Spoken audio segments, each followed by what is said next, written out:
Fala outra religião complicadíssima. Perguntinha fácil de responder, Iago. Religião e política deveriam se misturar? Religião e política podem se misturar. Eu acho que igreja e Estado não deveriam se misturar. Igreja e Estado são separadas como uma conquista após a Reforma Protestante também. O protestantismo foi o inventor do Estado laico. Né? A ideia de que você consegue separar as entidades, Estado e Igreja, sem que uma entidade se sobreponha à outra de alguma forma.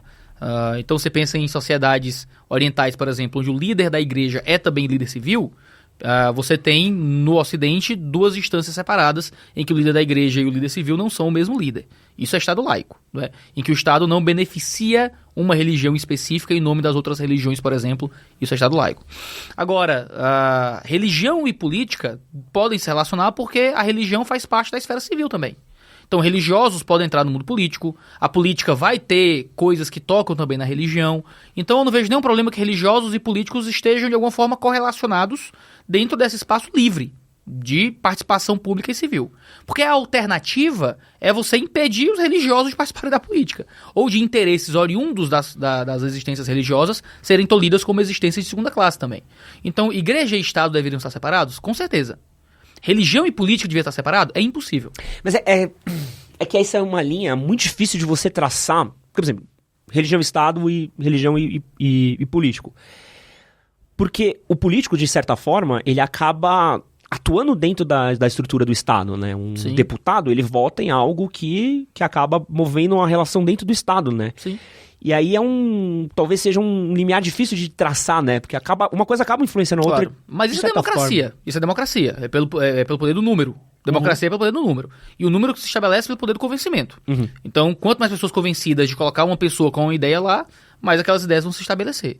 Pra mim, e eu falo isso como uma pessoa que já sai um pouco dos meus valores religiosos, pra entrar um pouco da minha visão política das coisas, eu acredito em uma sociedade livre. Eu acredito em liberdade civil. Se nós vivemos em uma democracia liberal, a gente não teria recursos para que o ambiente democrático se impusesse contra as liberdades das pessoas. E aí, então, se o cara é religioso ou não, significaria menos dentro desse processo de decisões políticas e civis. Mas sim o que é que vai ser mais coerente para o melhor relacionamento entre as partes de uma sociedade. Então, o meu problema, eu acho que a parte do problema não é que religiosos estão na política e eles acabam tomando decisões a partir dos viés religiosos, que para mim também não tem problema nenhum. O problema é o quanto os políticos têm poder sobre nós no Brasil. E aí o político religioso vai ter um poder muito grande sobre pessoas não religiosas. Assim como políticos não religiosos vão ter um poder muito grande sobre pessoas religiosas. E, no fim das contas, o problema não está se a gente colocou mais ou menos religioso lá. O problema é quanto os políticos têm poder sobre a gente. E eu acho que a gente deveria estar brigando contra isso. Não contra o cara que é pastor e virou deputado. Mas é contra o fato dos deputados terem tanto poder assim sobre a gente como sociedade. E esse que você acabou de assistir foi um corte do nosso podcast com o Iago Martins.